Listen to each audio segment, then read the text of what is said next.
Please kindly click on the red subscribe button below this video and subscribe to our YouTube channel. Thanks, God bless you as you do this. What really happened here today was when the Danfo was trying to buy fuel. Yeah, the fuel was inside. It was trying to start it. The car won't start, so they called the battery charger.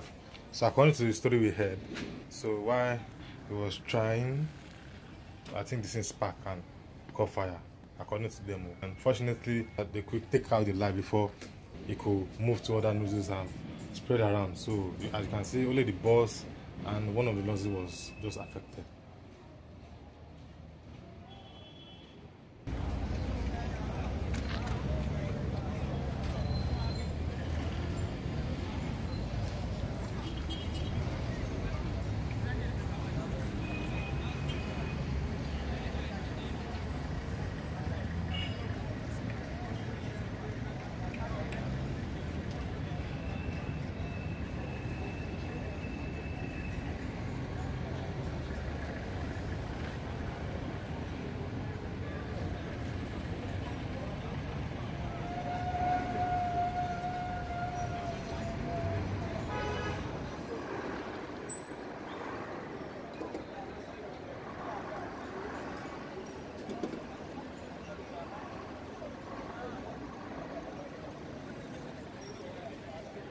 Thank you so much for watching our videos, and importantly, you need to subscribe because we drop videos almost every day. Any events going on in Nigeria, Gua TV is always the first to get there. So you just need to subscribe, unless you'll be missing out. And how to subscribe? There's a circle here written Gua TV. Click on it, you see a subscribe button. Click on the subscribe button. That's all. And if any event just take place or you heard something, just go on YouTube, search for Gua TV. You see the. And if you have a big show coming up, any event, you can call us.